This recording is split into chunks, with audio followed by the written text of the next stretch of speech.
বাংলাদেশে মোহাম্মদ ইউনূস সরকার এসে যে ভুল করেছে, নেপালের বলেনসহ সরকার এসে কিন্তু সেই একই রকম ভুল করতে শুরু করেছিল। আর এবার ভারত কিন্তু প্রাথমিকভাবে পুরো বিষয়টিকে কড়া নজরদারির আওতায় রাখলেও এখন কিন্তু অ্যাকশনে সরাসরি ঝাঁপাতে শুরু করলো। ঠিক দুদিন আগে ভারত এমন একটি পদক্ষেপ নিয়েছে যার ফলে নেপালের চা ইন্ডাস্ট্রি, চা শিল্প কার্যত ধসের মুখে। এবং একটা জিনিস পরিষ্কার হয়ে যাচ্ছে, দক্ষিণ এশিয়ার রাজনীতিতে কোনো ধরনের ভারত বিরোধিতাকে ভারত কোনোভাবে প্রশ্রয় দিতে নারাজ। আজকের এই ভিডিওতে আমি ডিটেইলিং আলোচনা করব যে এক্স্যাক্টলি ভারত কি সিদ্ধান্ত নিল এবং এরপরে নেপালের অবস্থাটা এক্স্যাক্টলি কোথায় গিয়ে দাঁড়ালো, এবং নেপালের চা ইন্ডাস্ট্রির সঙ্গে জড়িত প্রায় লক্ষাধিক মানুষ এখন সরকারের ভুল নীতির জন্য পথে এসে বসেছে। এবং ভারতের আগ্রাসন এমন একটা জায়গায় ভারত নিয়ে গেল, তাতে একটা জিনিস পরিষ্কার, কোনো অবস্থাতেই ভারত বিরোধিতাকে ভারত অন্তত প্রশ্রয় দিতে নারাজ। যে খবর কালকে সামনে এসছে সেখানে বলা হচ্ছে যে ভারত এমন একটি নতুন নিয়ম এনেছে যার ফলে নেপালের টি ইম্পোর্ট অর্থাৎ চা আমদানি কার্যত স্তব্ধ হয়ে গেছে, আটকে গেছে। এবং এর ফলে নেপালের যে চা ইন্ডাস্ট্রি এবং সেই ইন্ডাস্ট্রিকে কেন্দ্র করে এক্সপোর্ট এবং ইম্পোর্টের যে বিজনেস, তা কিন্তু সম্পূর্ণ স্তব্ধ। এই পুরো বিষয়টি যদি ডিটেলিংয়ে গিয়ে আলোচনা করেন তাহলে দেখবেন এই মুহূর্তে দাঁড়িয়ে ভারতের সীমান্তে প্রায় মিলিয়নস অফ কিলোস অর্থাৎ কয়েক লক্ষ কেজি চা এই মুহূর্তে কিন্তু আটকে আছে। এবং প্রতিদিনই প্রায় 13 লক্ষ কিলো চা পাতা কিন্তু নষ্ট হয়ে যাচ্ছে। এবং এই বিপুল পরিমাণে ক্ষতি, তার ক্ষতিপূরণ করার ক্ষমতা এই মুহূর্তে নেপালের নতুন ভারত বিরোধী সরকার যে নেই তা কিন্তু স্পষ্ট। 1 মে 2026 ভারতের টি বোর্ড অফ ইন্ডিয়া একটি নতুন রুল নিয়ে আসে যাকে বলা হচ্ছে ম্যান্ডেটরি কোয়ালিটি টেস্টিং রিকোয়ারমেন্ট। এই টি বোর্ড অফ ইন্ডিয়া তৈরি করা হয়েছিল ভারতের টি অ্যাক্ট 1953 আইন অনুযায়ী, এবং এটি নতুনভাবে কাজকর্ম শুরু করে 1 এপ্রিল 1954 থেকে। এটা ভারত সরকারের মিনিস্ট্রি অফ কমার্সের আওতায় পড়ে। এই টি বোর্ড নতুন কিছু নিয়ম আমাদের সামনে কিন্তু নিয়ে আসে। সেই নতুন নিয়ম অনুসারে বলা হয় যে এই মুহূর্তে দাঁড়িয়ে যত টি ভারতবর্ষে অর্থাৎ যত চা ভারতবর্ষে ঢুকবে তাদের স্যাম্পেলিং এবং তাদের কিন্তু টেস্টিং ল্যাবরেটরিতে টেস্টিং করা বাধ্যতামূলক। অর্থাৎ তারা কোন ধরনের মেটেরিয়াল দিচ্ছে, সেই মেটেরিয়ালে কোনো কেমিক্যাল রাখা আছে কিনা, এবং সেই মেটেরিয়াল ইউজ করার ফলে সেই চা ভারতের সামাজিক স্তরে যখন সাধারণ মানুষের দৈনন্দিন জীবনে কার্যকারী হবে ঠিক কতটা ক্ষতিকর হতে পারে, সেই ধরনের একটি প্রসেস ভারতের টি বোর্ডের পক্ষ থেকে নতুন বিধিনিষেধ অনুযায়ী কমপ্লিট করা হবে। সেই ধরনের একটি নিয়ম কিন্তু করা হয়। এই পুরো বিষয়টি কেন করা হয়েছিল? প্রধানত ভারত চাইছে যে যত চা ভারতবর্ষে এই মুহূর্তে বিদেশ থেকে ঢুকবে, স্পেশালি নেপাল থেকে ঢুকবে, তার কোয়ালিটি কন্ট্রোল চেকিং কিন্তু ভারত করতে চাইছে। দ্বিতীয়ত ভারতের ঐতিহ্যবাহী দার্জিলিং চাকে কিন্তু প্রোটেক্ট করতে চাইছে। নেপালের চায়ের দাম কম, ফলে যখন ভারত সীমান্ত দিয়ে সেই চা ভারতে ঢোকে, স্বাভাবিকভাবেই অনেক কম দামে সেই চাকে বিক্রি করা ভারতের মার্কেটে সহজ হয়ে যায়।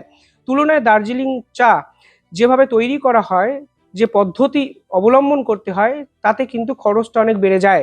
ফলে এই সস্তা চা বাজারে আসার ফলে ঐতিহ্যবাহী একাধিক গুরুত্বপূর্ণ চা যেমন দার্জিলিং চা, তার কিন্তু বিক্রি অনেকটা কমে যেতে শুরু করেছিল।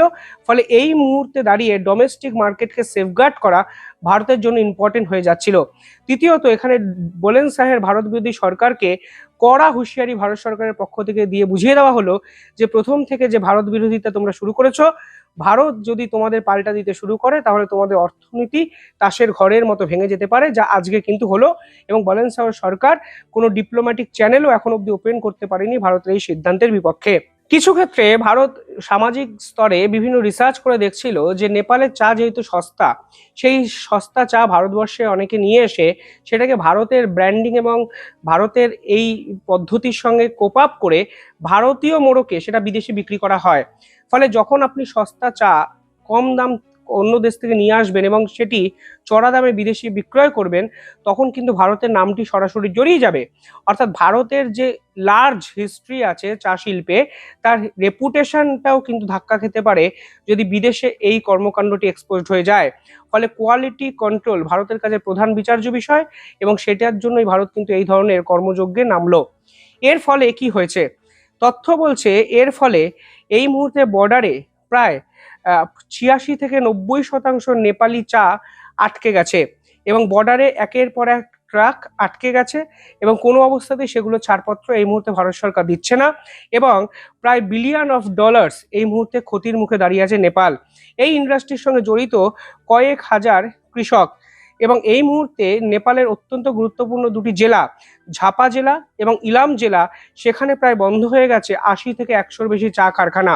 অর্থাৎ প্রায় 50,000 লোক এই মুহূর্তে রাস্তায় নেমে এসেছে এবং বলেন্সাওয়ার সরকারের বিপক্ষে প্রতিবাদ করছে এবং তারা বুঝতে পেরেছে যেহেতু নেপালের সরকার প্রতি মুহূর্তে ভারত বিরোধিতায় মগ্ন হয়ে উঠেছে, তাই ভারত নেপালকে শুধুমাত্র একটা ছোট্ট টিজার দেখালো এবং নেপালকে বুঝিয়ে দিল যদি আমাদের সঙ্গে সংঘাতে যাও তাহলে আমরা এই ধরনের আইন এনে তোমাদের একের পর এক শিল্প এবং একের পর এক অর্থনৈতিক পরিকাঠামোকে ধ্বংস করে দিতে পারি।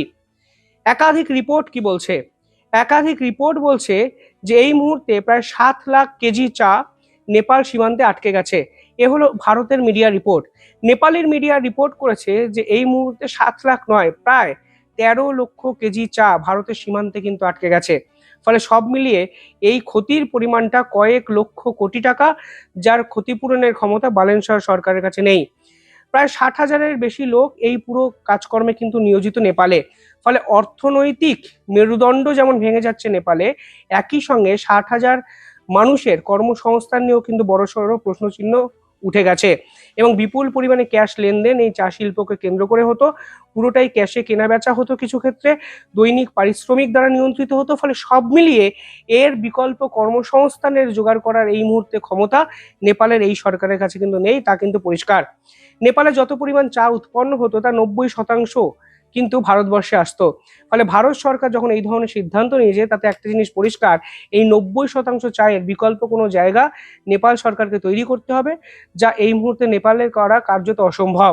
ফলে সব মিলিয়ে দুদিনে দুটো এমন সিদ্ধান্ত ভারত নিল যাতে নেপালের বালেনশাওয়ার ভারত বিরোধী সরকার মানে স্পষ্ট বুঝে গেল যে ভারতের সঙ্গে লড়া কার্যত কঠিন নয়, অসম্ভব। কালকে মনে আছে আপনি একটু ভিডিও করেছিলাম যেখানে বলেছিলাম বাংলাদেশকে নেপাল সরকার 20 মেগাওয়াট বিদ্যুৎ অতিরিক্ত দিতে চাইছে, কিন্তু ভারতের গ্রিডের মাধ্যমে বাংলাদেশকে সেই বিদ্যুৎ নিতে হয়। ভারত কিন্তু সেই অনুমতিও দেয়নি। ফলে আপনারা কথায় কথায় ভারত বিরোধিতা করবেন, ভারতের একাধিক হ্রদকে আপনারা নিজেদের মানচিত্রে দেখিয়ে আন্তর্জাতিক স্তরে বাজার গরম করার চেষ্টা করবেন এবং বাস্তবের মাটিতে দাঁড়িয়ে ভারতের প্রতি কোনো দয়া দাক্ষিণ্য বা দায় স্বীকার কিছুই করবেন না, তা তো হতে পারে না। বন্ধুত্বপূর্ণ সহাবস্থান করলে লাভ আপনাদেরই হতো, কিন্তু আজকের দিনে দাঁড়িয়ে যে সংঘাতের সৃষ্টি আপনারা করলেন, এর ফলে নেপালের অর্থনীতি কিন্তু বড়সড় ধাক্কার সামনে পড়বে এবং একদম বাংলাদেশের যে রেপ্লিকা আমরা দেখেছি, নেপালেও কিন্তু সেই একই ধরনের রেপ্লিকা দেখা যাচ্ছে এবং এই সরকার কতদিন সার্ভাইভ করে সেই প্রশ্নও কিন্তু উঠে গেল ভারতের সঙ্গে এই সংঘাতে জড়িয়ে। আপনারা কিভাবে দেখছেন পুরো বিষয়টি কমেন্টে জানাবেন। দেখতে থাকুন দ্য ইন্ডিপেন্ডেন্ট বেঙ্গল। ধন্যবাদ।